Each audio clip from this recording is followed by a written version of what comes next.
Okay, good morning. Good morning, everyone. It's time to start this presentation. So first of all, I really want to welcome you for this webinar.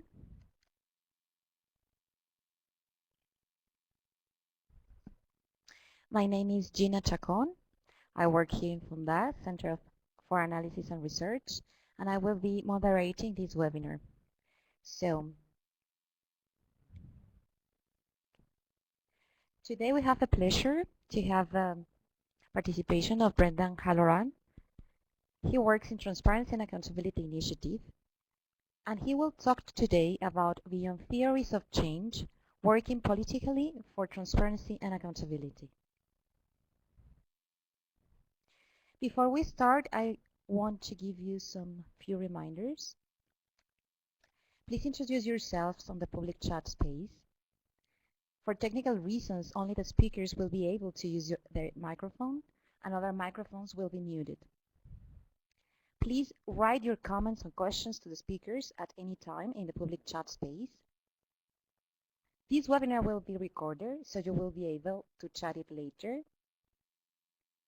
And after the presentation, there will be a 5-minute break to gather your written comments, questions, and suggestions for the speakers. The speakers' microphones will be muted during the break, and after it, the speaker will reply to her best to all comments and questions.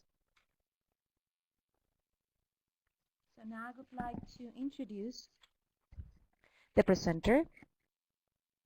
Brendan Halloran is Program Officer at the Transparency and Accountability Initiative, leading impact and learning. This aims to support TNA practitioners, funders, and researchers to increase and use their learning about where, when, and how TNA initiatives succeed and don't to create new ways of working together and to increase their impact. Brendan coordinates Talern, a community of practice involving individuals for these different groups, all working on TA, work from all around the world, who want to come together to engage and learn from each other. It's a safe space to ask for questions and explore ways forward together. He also leads TNA's involvement in brokering and supporting new research and other learning efforts around transparency and accountability issues. So please, Brendan, this is your space. Thank you very much. Okay, thank you, Gina, for that introduction, and thanks to everyone at GPSA and at Fundar for the invitation to participate today and for help get this all set up. I've entitled my talk Beyond Theories of Change because I want to talk about theories of change, but I also want to encourage us to think collectively about how to push our thinking and our practice beyond how we're currently maybe understanding and using theories of change and doing work in the transparency and accountability issue field more generally. So I'm going to be presenting some questions, some ideas, some challenges, tools, opportunities, and practices along these lines. I don't actually have many of these ideas. These aren't necessarily my ideas, but I have the opportunity to interact with a lot of people who are working at very creative and innovative organizations, implementing very kind of smart and cutting-edge types of learning and practice. And so I'd like to share some of that today. So just a brief background. As Gina mentioned, I work for the Transparency and Accountability Initiative, which is a donor collaborative working to expand the scale and deepen the impact of work on transparency and accountability initiatives all over the world. And I work on impact and learning. So as Gina mentioned, part of that is supporting the TA Learn community of practice, which is composed of funders, researchers, and practitioners who are really talking about and addressing and wrestling with a lot of the issues that I'm going to talk about today, and from where I've actually drawn a lot of these ideas. So feel free to check out the latest work of that community practice and get in touch with me if you'd like to get involved. Also, just briefly on this idea of thinking and working politically. This is kind of an existing discourse or kind of stream of thinking and practice that's emerged over the past 10 years, specifically from a number of donor institutions like UK's DFID, the World Bank, the Asia Foundation, and others. But it's actually, I think, very close to the way that a lot of organizations actually do work on governance issues on the ground. So I think a lot of what I'm going to touch on will actually be very intuitive. And so I've actually written a short think piece on how to bring some of these ideas into the transparency and accountability field. And so again, I'll be drawing on that for some of this presentation. Just a couple of caveats. I do think that a lot of this is a work in progress, so I'm still, I think people are still figuring it out. We're still learning together, so there's a lot of opportunity to continue to push this work forward. Also, just briefly on generality versus specificity, there's a lot of ground to cover, and so I'm going to be therefore a bit broad in my discussion, but I'm going to try and point people to resources. I'm going to have links in this presentation, so when it's made available after the talk, please download it and click on some of those links and follow up with on some of the more specific things that I share. And thirdly, I'm really interested in learning about this work, so and I'd like to learn from you, all of you who are participating in this webinar and probably have very interesting insights and are doing much of this work on the ground. I think there are great opportunities for kind of peer-to-peer learning. I think GPSA is offering spaces for that, as is our own community practice, TA Learn. And I'm particularly interested in capturing some good cases on how thinking and working politically is kind of enabling success or change to happen so that we can help kind of make the case for this as a way to do work. So just a brief outline, I'm going to talk a little bit about what I mean by thinking and working politically, and then I'm going to dive a little bit more deeply into the working politically side, specifically focusing on theories of change, and then touching on an issue that I think is really important, learning, and then connecting that finally to practice. So, what do I mean by thinking politically? Well, obviously I'm talking about politics here, and I'm talking about politics not just as kind of formal politics and political institutions, but what I really am talking about here is relationships and power. Relationships across groups, and the power that's embedded in those relationships and how those manifest themselves in society, oftentimes through institutions, both formal institutions and informal institutions. So, you know, I'm talking about elections. I'm also talking about different kinds of community or other kinds of decision-making processes, relationships, power networks, you know, things within public institutions like incentives and organizational culture that help determine how those institutions perform. And why this focus on politics? There's a link here to a blog post I wrote last year, kind of tying together some ideas about how the roots of issues like chronic poverty, inequality, and lack of development progress are actually inherently political, structural, and relational, and grounded in power relationships between groups in society, and the public institutions that reflect these relationships. So I think it's inherent to a lot of the issues that we're interested in. I'm going to pose a few questions in some of my slides, so feel free to reflect on those and feel free to offer some responses in some of your comments that I can then touch on during the Q&A session. So for example, how do your organizations think about politics? In much of my engagement, I find that organizations are definitely thinking about politics and political change. So I'm interested in exploring that more in depth. So in the thinking and working politically stream of thought, a lot of this has gotten connected to political economy analysis. Political economy analysis has evolved along with the thinking and working politically practice. Started out doing these country-level political economy analyses, then it kind of dived down more specific into sectoral and problem-oriented political economy analysis. And there's kind of been a growth of this political economy analysis industry of consultants and organizations that really specialize in this kind of analysis. I think that PEA, political economy analysis, has yielded and given us a lot of valuable insights. But I think there have also been calls to move beyond PEA to a political analysis that is more grounded in a kind of more appreciative and nuanced understanding of power and structures and human agency. So I think PEA is focusing on issues of individuals' incentives and interests and constraints with a goal of influencing behavior change. Whereas I think some of the newer calls for political analysis really grapple more directly with power, agency, structure, and ideas, with the view to understanding how political change can happen and how we can navigate evolving contexts. So I'd highly recommend a recent paper by David Hudson and the late Adrian Leftwich, where they really kind of chart how political analysis is evolving and really point to some interesting ideas for moving forward. So again, just to pose the question, how does your organization analyze politics and power? I'd be interested in hearing some examples on that. So specifically where I try to bring in political thinking is about government responsiveness and responsive governance and accountable governance. I want to just briefly touch on the idea of feedback loops, which has come up, I think, in some discussions about government responsiveness.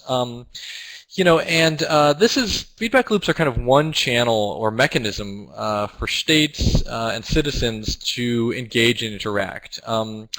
It's a way, it's based on the idea of kind of citizen voice reaching government decision makers, and those decision makers making decisions based on that.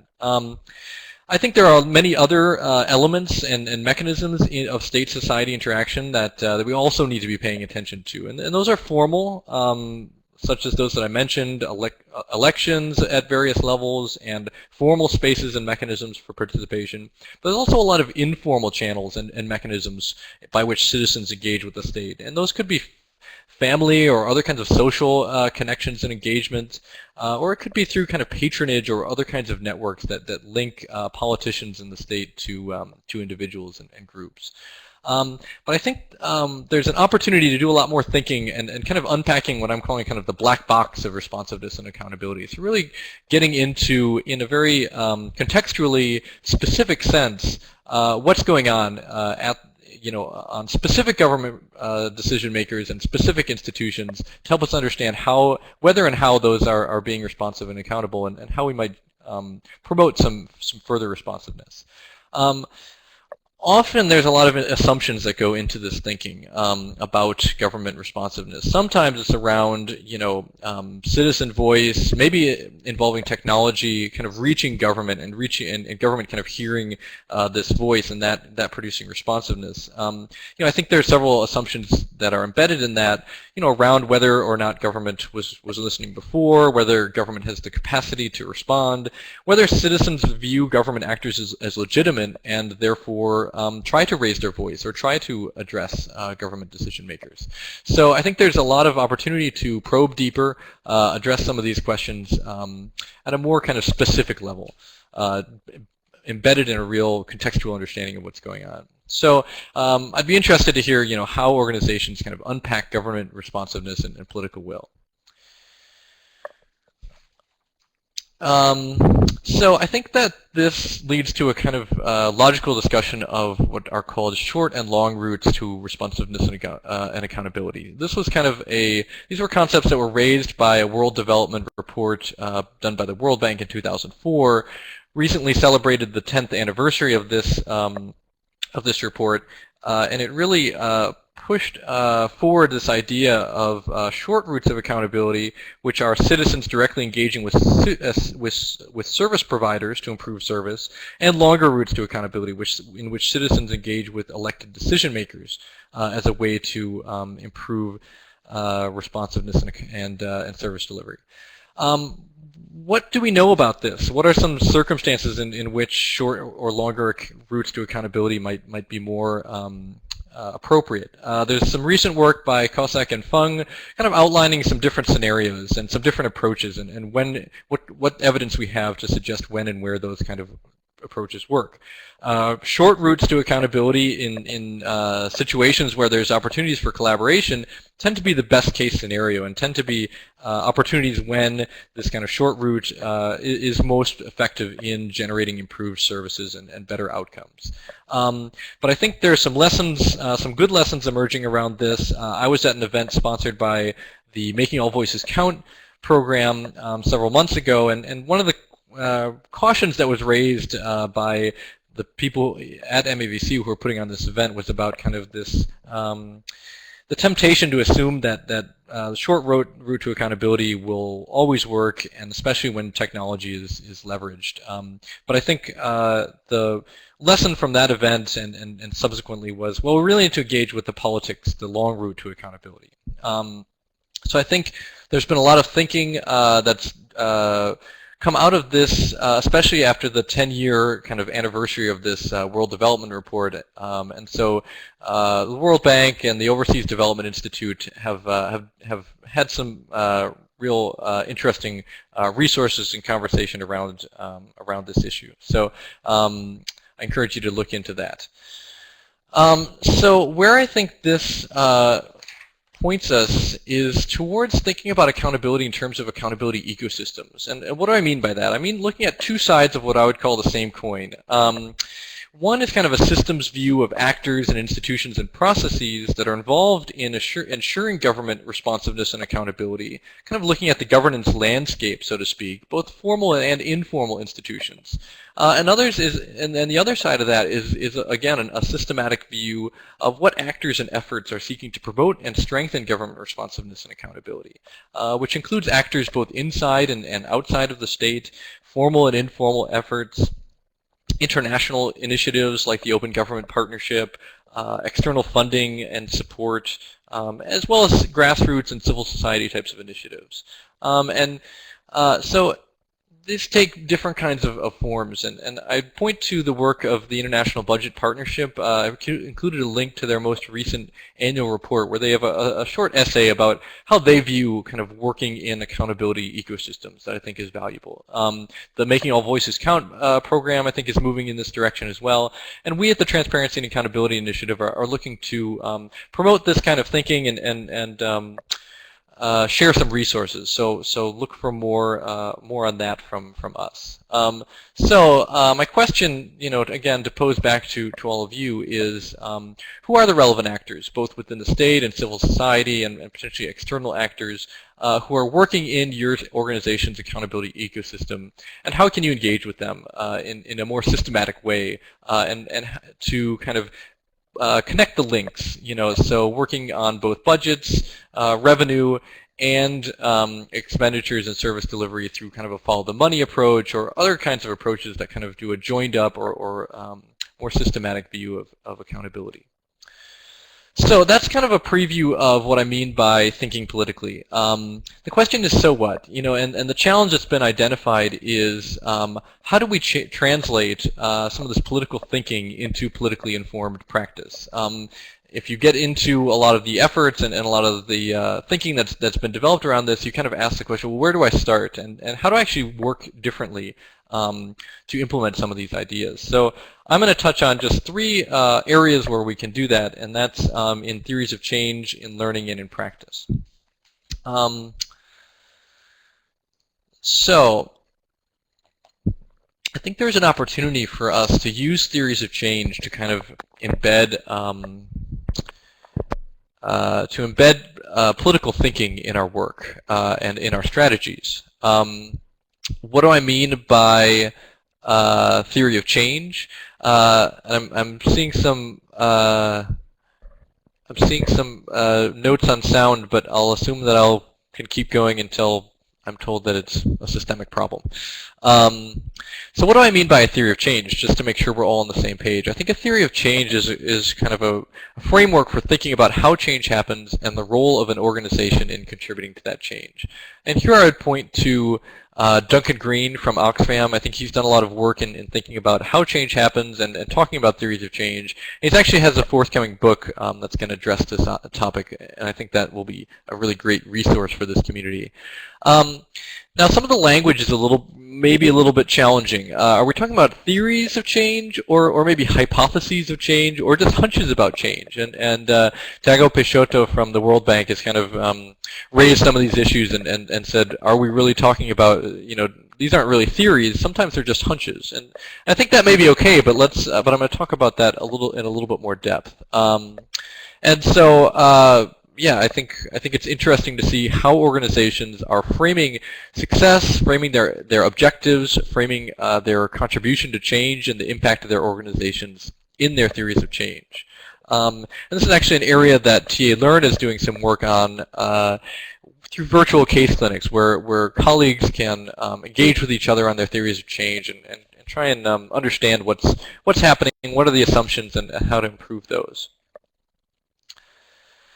So I think there's an opportunity for theories of change to integrate available theory and evidence about how change happens. I think areas that there's interesting work being done are around collective action, citizen-state relationships, and power dynamics. And I'll share some of these resources with the GPSA knowledge platform so they can put them in the knowledge repository. But I think it's worth thinking about what's the kind of evidence that is relevant to your theory of change, and how are you integrating it, and how are you it and integrating it. So I think it's really important that theories of change should be grounded in a realistic assessment of power and politics. I've mentioned these black boxes of government responsiveness and accountability and political will. I think we need to unpack those to the extent we can. Our best kind of, given what we know, given the evidence that we can bring together, what's our best understanding of how government responsiveness works in the context that we're working in? Oftentimes we'll make assumptions about how things will work, but it's important to identify those assumptions, and as I'll talk about further along, test those assumptions through your work. I think there's an opportunity to do kind of deeper analysis, political analysis, as well as kind of a continuous scanning of kind of political opportunities and obstacles. I think the deeper analysis is valuable, but it's very time and resource intensive. But it's valuable as a process and a product. It can help organizations strengthen their analytical and what I would call navigational capacities to work in dynamic and changing contexts. So the question is, or my proposition is that theories of change should be adaptable. They should change themselves because the world doesn't stand still. Things change, context changes, and so theories of change should adapt in ways that test the assumptions that we've made in our theories of change, that reflect any changes in the context, any new opportunities or constraints that have arisen, and that give us an opportunity to integrate any learning that we've been doing and reflection to kind of reframe or update our theories of change. So I think in terms of theories of change, it's really important to ask questions about what and how, what kind of change we're looking at and hoping for and contributing to, and how we're thinking that we're making that contribution. There's a tendency or a very common formulation around some aspects of government responsiveness and accountability, that some kind of information or transparency or openness plus some kind of citizen participation and engagement will produce some kind of accountability or government responsiveness. And actually Anuradha Joshi from the Institute of Development Studies did a recent webinar for the GPSA on this very topic, using a framework that she's developed with some World Bank colleagues to really probe much deeper into that. And what are the interlinkages and the contextual factors that play into that formulation, and how can we understand it better? I also think that theories of change are an opportunity to think about linear versus nonlinear change. I don't think theories of change should express kind of a linear understanding of the world and how we contribute to change, but rather reflect kind of the nonlinearity or the messiness inherent in working on governance issues.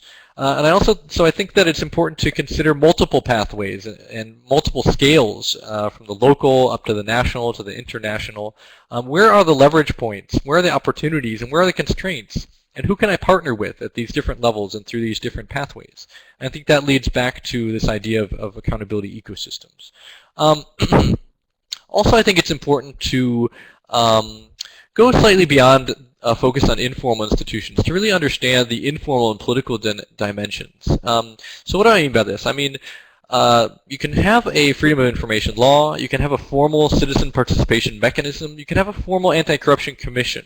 The existence of these laws or institutions or processes doesn't guarantee that they actually function in that way. And there's a term that's kind of wonky but used called isomorphic mimicry, where some of these institutions or laws look right. They look like they should in kind of promoting a democratic responsiveness, but they don't actually function that way.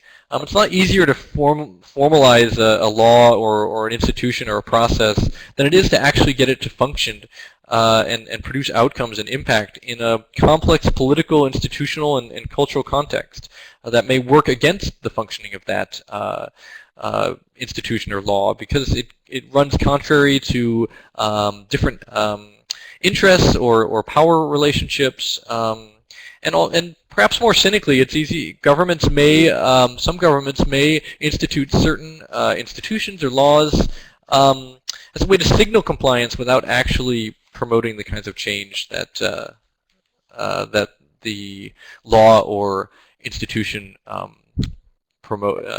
should indeed promote. So I want to move to talking about learning. I think that learning is really important for working politically. I think politics changes. We need to learn about what's going on differently in our context and adapt our interventions accordingly. So I think we need to, there's been a lot of focus on evaluation, on getting rigorous evidence. I think that's important, but I think we need to look beyond that and and acknowledge that learning is much more than doing research or being research, which, you know, good evaluation is very similar to good research. Again, I think there's a very valuable paper by Roche and Kelly that was produced by the Developmental Leadership Program that really talks about what does monitoring and evaluation look like when you're trying to work politically. So I'd recommend that piece. I think it means paying much more attention to monitoring and kind of real-time evaluation. Some of this work, I think, is being pioneered by the International Budget Partnership, so please look at their learning program. This isn't easy and it's not straightforward, but it does provide some interesting lessons. And it really lets us ask the question, does monitoring and evaluation instruments actually contribute data and evidence and learning that allows organizations to understand if what they're doing is actually working, or if not, how to shift, and do that on a time scale that's actually relevant for that organization. So, for example, not after their funding ends, but actually while they're moving forward and while they have opportunity to integrate that knowledge and learning. So I think there's we can expand on this and expand what we mean by learning. And really ask the question, what do we mean by learning? I would suggest a couple of areas that we should consider. This kind of ongoing political analysis or scanning that I've mentioned. Reflecting, having a chance for practitioners to reflect on their experience and on their practice. I think what's also important is a culture of critical inquiry, a culture where questioning is normal, questioning is appreciated, questioning is incentivized and supported. But there's also a set of practices and capacities and processes and strategies for learning that need to be strengthened at the organizational level. Learning doesn't happen automatically. So there's room for capacity building around learning, dedicating resources and staff time to learning, and there are trade-offs in that, and I think we need to acknowledge that. At the GPSA, I think there's an interesting conversation around learning that's been started. Florencia Gerzovic has helped kind of curate that conversation, and so you can find, if you go into some of the GPSA forums, I think you can find some really interesting conversations about learning from a GPSA perspective. So I'm, again, interested in what learning means to different organizations. How do you promote organizational learning, and how do you integrate that learning into practice? Because obviously learning for its own sake, great, but we really want to push it towards improving our practice. And also I think we need to acknowledge again that learning probably means different things to different people. It may mean different things to funders than to grantees. It may mean different things to M&E people than to activists or advocacy people. So I think we have that conversation about what learning means. And again, I would refer to the TA Learn community of practice that's really working on this issue as well. What does learning mean and how do we promote it? The point here is that one element of learning is how funding or external organizations can encourage or possibly discourage learning. And so I think it's worth looking at how monitoring and evaluation, how reporting requirements, how funding, priorities, and relationships can support learning or can discourage learning. And again, just to mention, I think there's one interesting idea that was proposed by someone who works for the U.S. Institute for Peace, and I've put a link to his blog there, saying, are we thinking of reporting to donors as I did what I said I would do, or are we thinking about it slightly differently in here, I did what made the most sense, and here's why. And so I think there's an interesting conversation to be had around that. And here at TAI, in collaboration with the Hewlett Foundation, we are working on a study to look at these incentives for learning. And so we'll definitely share that as results become available. So I think it's important for funding organizations to think very seriously about how they're encouraging or discouraging learning. And I think there's an interesting conversation at GPSA around that. As I move towards the last few slides of my presentation, I just wanted to highlight the work of a couple of organizations. I'm not intimately familiar with these organizations or their work, but I've stumbled across them, and they seem to be integrating a lot of the things that I'm talking about into their practice. One is the Wenatchee program that's working in several African countries on social accountability.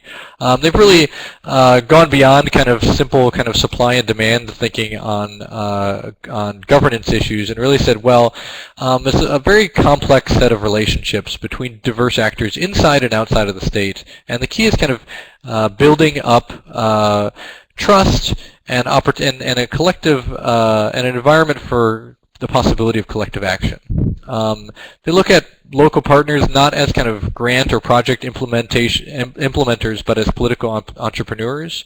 And they really grapple with the fact that there's complex and maybe conflicting incentives that influence how citizens engage and whether governments respond. So I think that's a case that's interesting and worth looking into. I also wanted to mention the State Accountability and Voice Initiative that's working in Nigeria. Again, I think they show some ideas of how we might be implementing some of this, some of these ideas on thinking and working politically in practice. And so they're building local capacity for doing political analysis, so that local actors can shape their strategies based on this. I think that they also work with coalitions of actors, incorporating both state and society, folks from both state and society.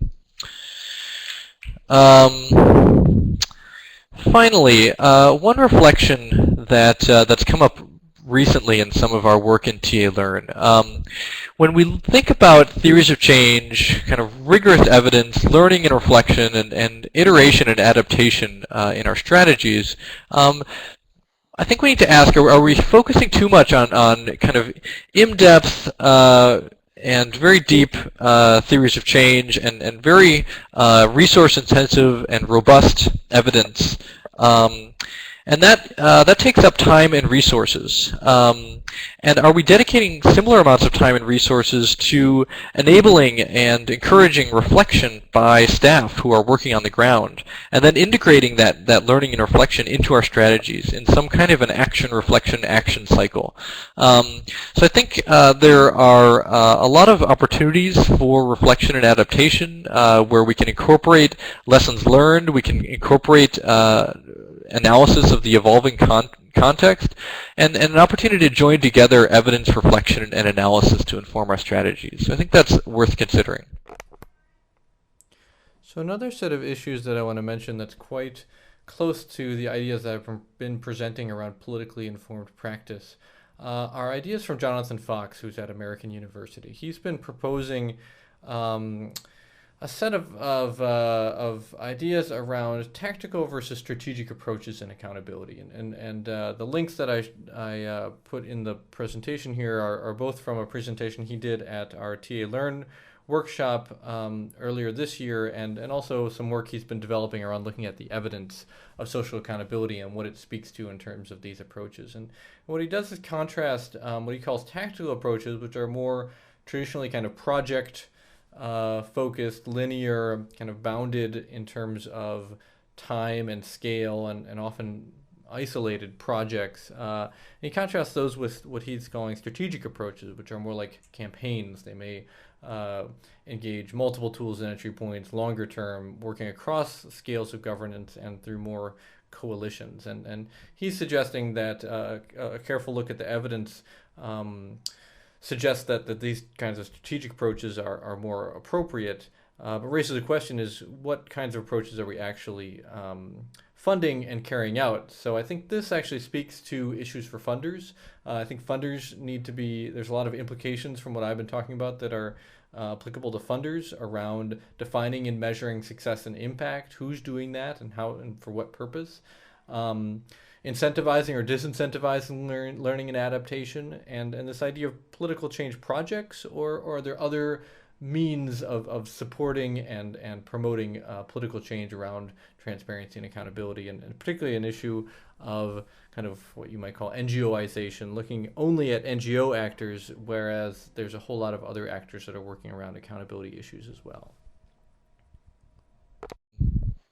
So there's a final word from Rakesh Rajani from Twaweza. I'm not going to play it, but he gave an insightful set of ideas at our last workshop for the TA Learn community practice. So I encourage you to go back, find this, download this presentation when it's put up, and click on this link and listen to Rakesh Rajani, because he has some interesting ways of framing these kinds of issues.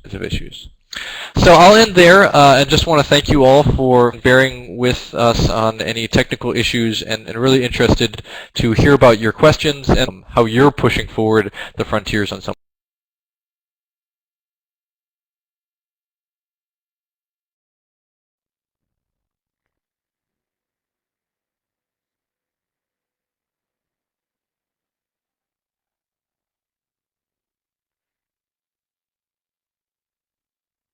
Hello, everyone. We are very sorry about the technical problems, and thank you, Brendan. Can you hear us? Unfortunately, we couldn't hear properly the last part of your final.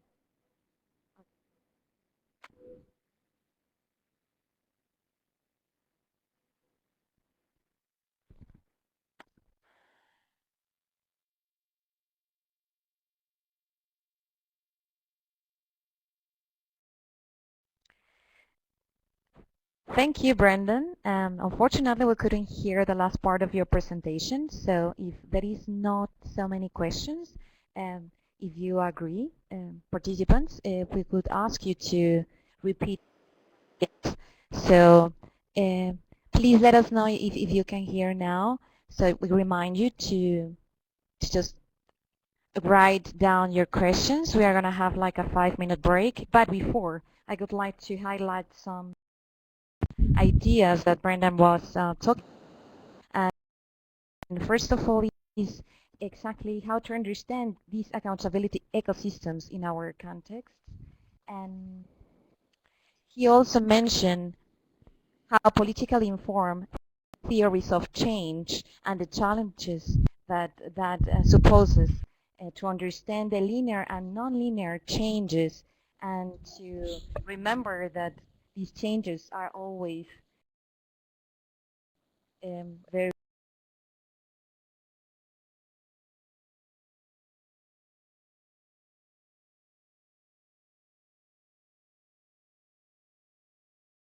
acceptable. Regarding the learning process as well, he mentioned something very interesting about the monitoring real-time evaluation. So it's very interesting, that point, because what monitoring in real time means, how the organizations can build their own systems to understand and to interact with that political context. And finally, how this learning can be taken into the practice. So please, dear participants, if you can write some comments or questions, so we will happily give them to Brendan. So we will take 5 minutes break. Thank you.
thank you, participants. We have just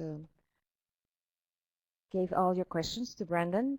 And Brandon, we have until 11:30 Washington time for answering these questions. So it's up to you if you want to pile them in different topics and then answer, or if you want to just answer one by one. So thank you, Brandon. Okay, thank you everyone, and hopefully you'll be able to hear me as I try to respond to what I think are a number of very interesting and spot-on questions. So I'm going to start responding to them in the order that I received them, but maybe as I see similarities across them, I'll group some together. So the first couple of questions are from Blair.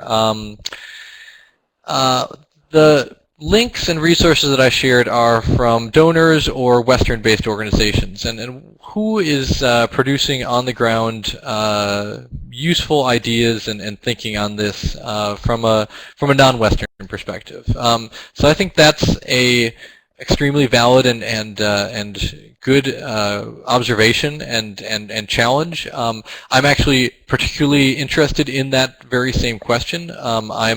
I think one of the areas that I want to focus some of my time and attention is in learning from organizations that are doing this kind of work, which I think many are kind of intuitively working in a way that is what I'm calling thinking and working politically. I think they're adapting to changes in their circumstances. I think they're very well acquainted with political and power issues and working in a way that's sensitive to and informed by those issues. So I'm going to continue personally to find good examples of organizations that are doing this, how they're doing it, and I think that there's an advantage in working with our community practice, which is composed of a lot of people and organizations working in the global south on these issues. So stay tuned. I'll share those resources when I come across them and have compiled some of them. A second question from Blair is around applying thinking and working politically to donor and NGO organizations themselves. This has been suggested. I think there's kind of been an ongoing conversation about thinking and working politically, and one of the that's involved a lot of donors, and there's been a strong suggestion that there needs to be political economy analysis or power analysis of donors and of northern-based institutions and how they engage in their work, and I do think that that's a really relevant question. I think I tried to raise a couple of issues of when and how funding and donor relationships can enable or constrain learning. I think there's a lot more to be discussed there and thought about how, and part of that goes to what Jonathan Fox is proposing in terms of is donor funding predominantly towards these kind of limited tactical approaches, or are there ways to do funding in a more strategic way, in a way that acknowledges how change actually happens and kind of the diversity of organizations working on change. So I think looking at funding, at donors, at northern-based organizations is a really strong way to go forward.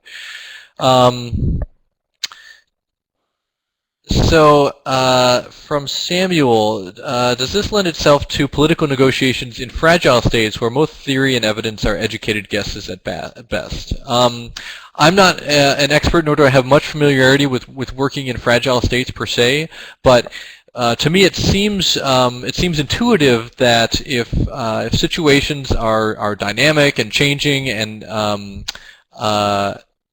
there's little stability and formal institutions are kind of new and need to be strengthened and consolidated in a different kind of way than in more stable situations, then I would suggest that there's an even greater need for this kind of learning, adaptation, reflection, kind of, again, what I would call a set of navigational capacities or navigational capabilities of organizations working in fragile context.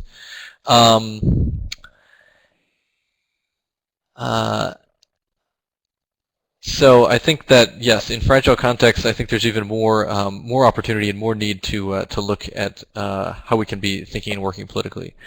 Alan's looking for practical, key practical takeaways for working to support improvements in government.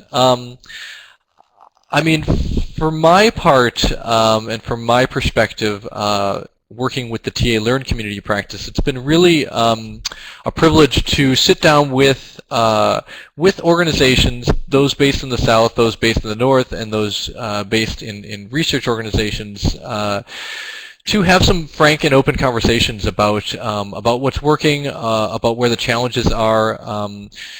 At TAI, we're specifically working at the kind of intersection of funding and grantee relationships. So that's kind of where my particular window lies. But I think that looking for funding relationships and funding modalities that will allow organizations to have the flexibility and build the kinds of capacities that that point towards a more political working and thinking and working. So funders creating an enabling environment for grantees to think and work politically. I think, as I said, I think a lot of organizations working in challenging contexts on governance issues in conversations I've had, seem to intuitively understand a lot of issues around power and politics. Now, the question is, I think there's room to build some capacity in some of those organizations to do different kinds of political analysis and then have the flexibility to adjust and inform their strategies based on that. So, again, I'm kind of focused on funder-grantee relationships, but that's one area that I would say that there's opportunities. From Monique. More about short and long routes for demanding political accountability, an example of each. Again, this came out of a World Development Report looking specifically at service delivery and how do we scale up impacts and improve service delivery. And so they proposed, a short route to accountability, which would be, for example, a citizen management board of a local health clinic, for example. Citizens, working directly with service providers to improve service. A longer road to accountability on health would be citizens finding ways to engage with political decision makers and other kinds of political processes in ways that that would, over perhaps a longer term,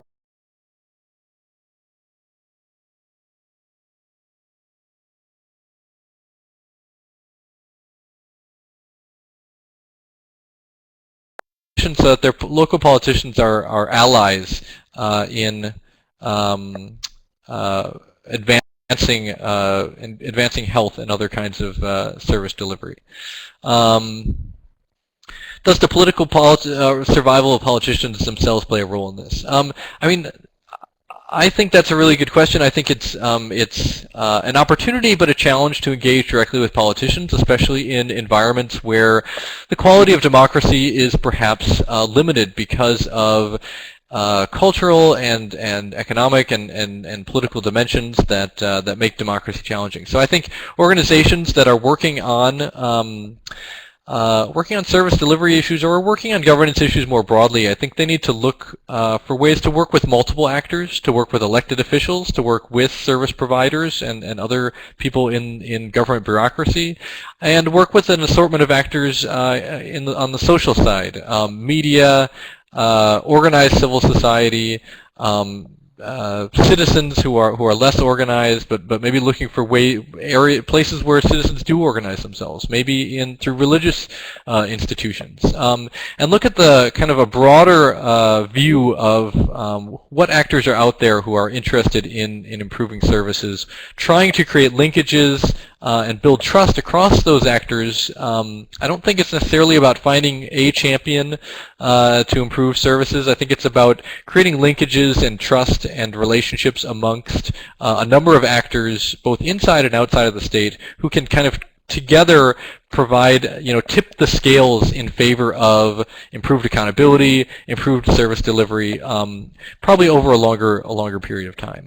Renata asks, suggesting working politically, but also that means working socially. By that she means not only working on informed and wider political perspective, but also including citizen interaction and practices with government and so on.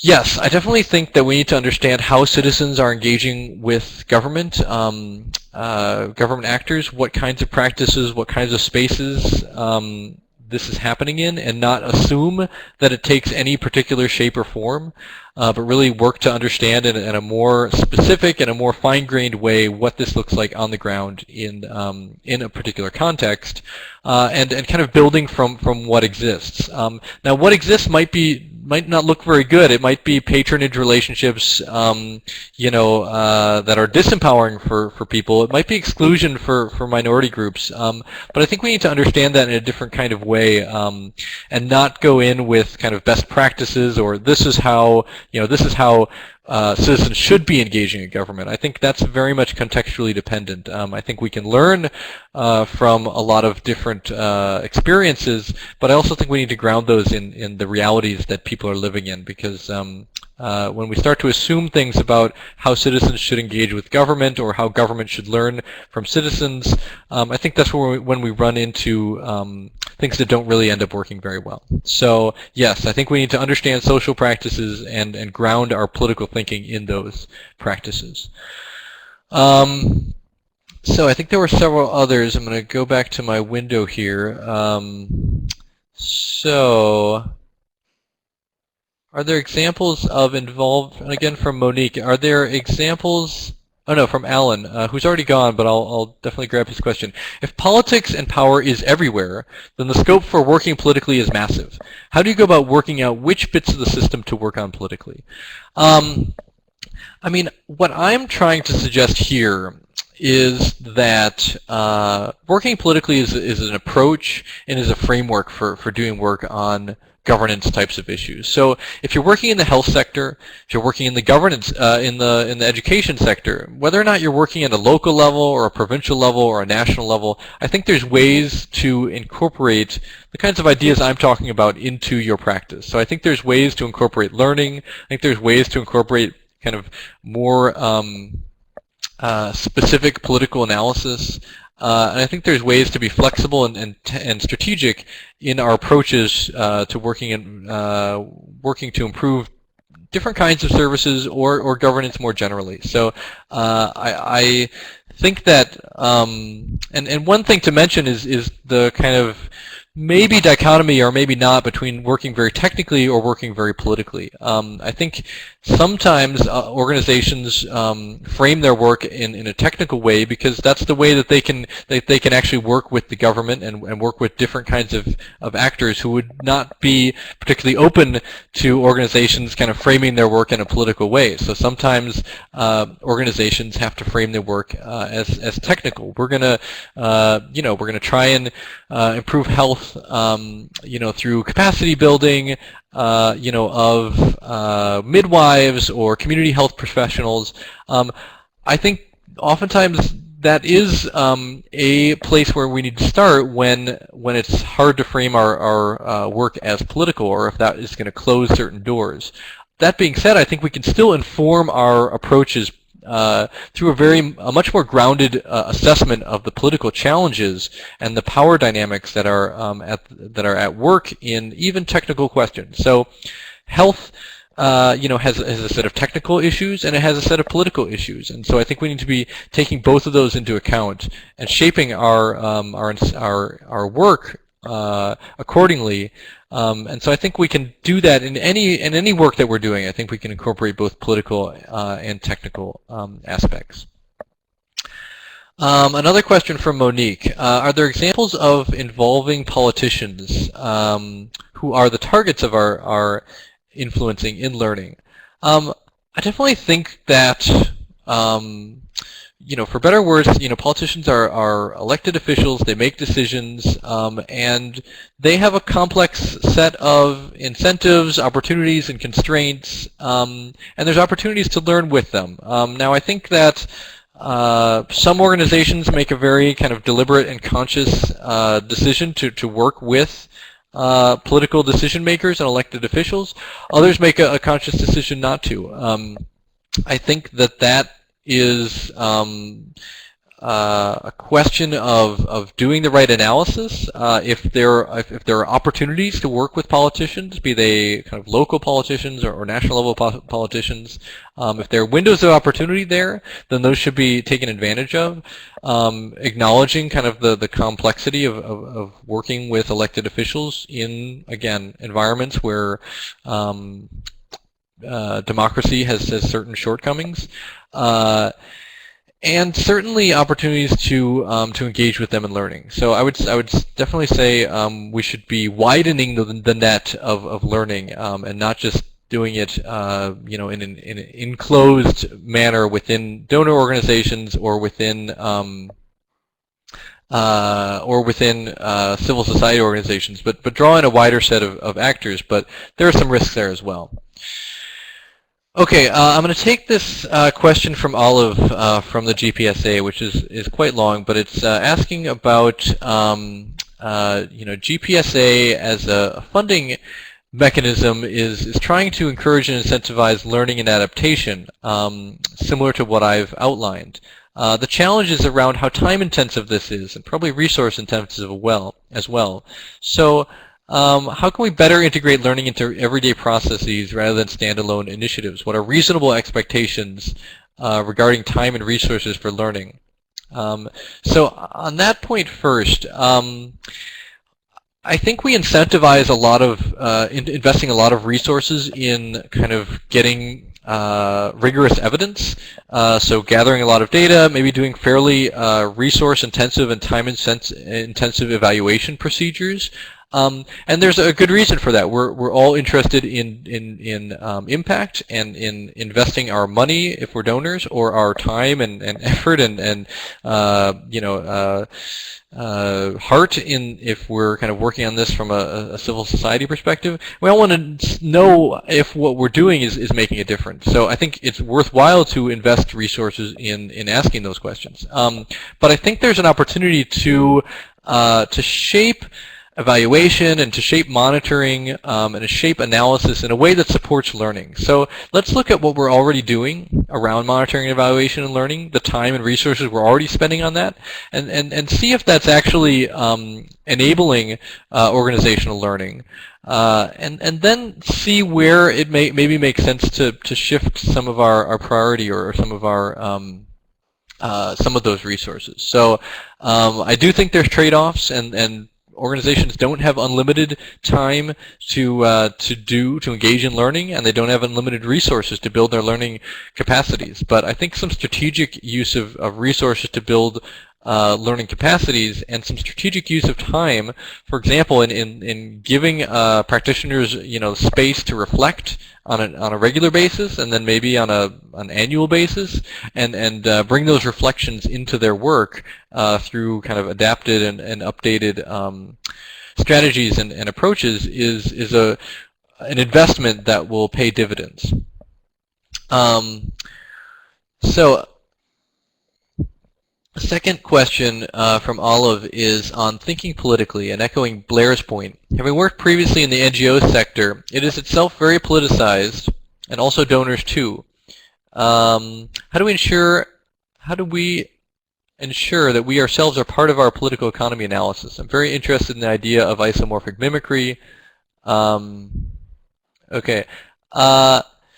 So how do we turn this? How do we be honest? How do we broker honest conversations within donor organizations and between donors and NGOs and local level civil society organizations? How do we broker these honest conversations? That's something that we've really put some time and effort in the TA Learn community practice. I think it's a lot about building relationships.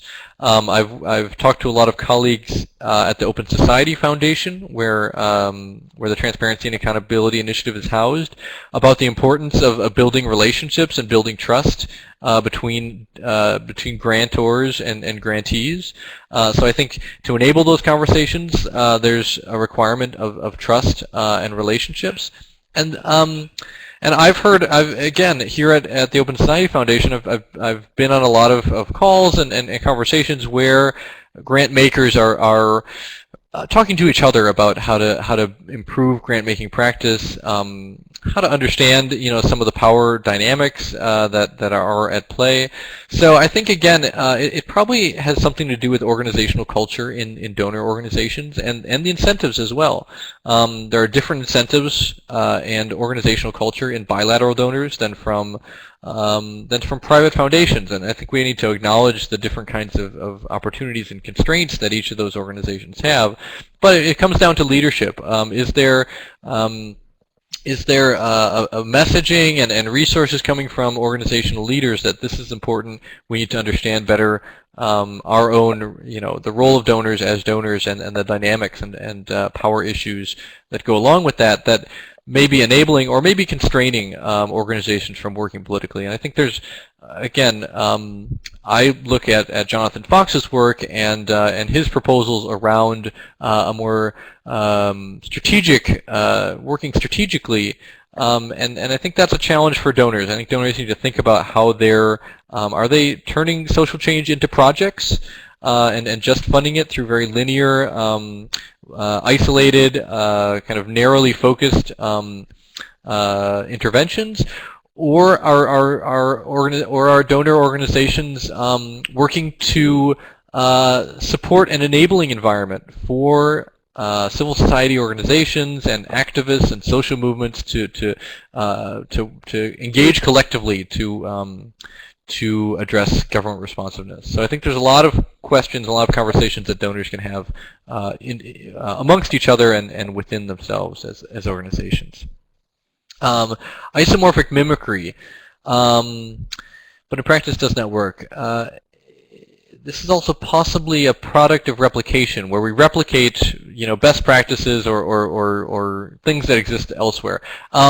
There's been a lot of discussion around this. I think Matt Andrews from Harvard University, others, Lant Pritchett, and other colleagues at Harvard and other organizations have really, I think, put this topic on the table and are doing some really good work around what does this look like, isomorphic mimicry, and what are ways to engage in development practice that avoids isomorphic mimicry. And actually, so one idea that they proposed is called PDIA, which I'm trying to remember what that actually stands for.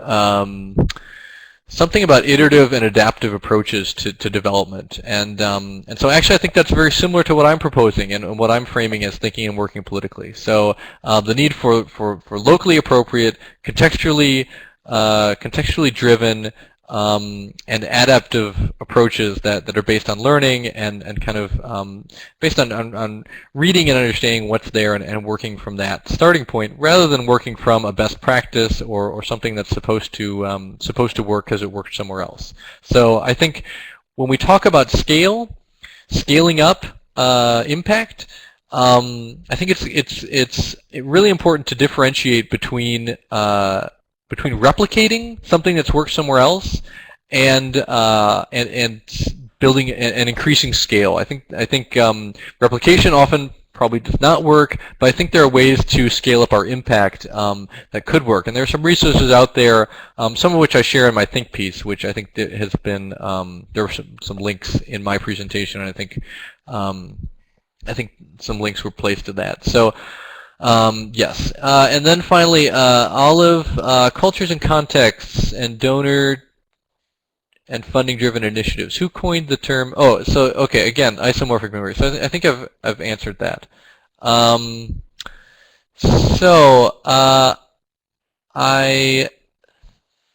think, let me double check. think those are all of the questions that I've seen so far. And so unless there's any more questions coming, let me just close by saying that I borrowed or stole a lot of these ideas from a lot of very smart people who are working on these issues, and so I tried to link to their work when I could. So please investigate the work that others are doing. I think that you can find a lot more details and a lot more concrete examples of how this is working. A lot of this was in the think piece that I put together that I think is linked to.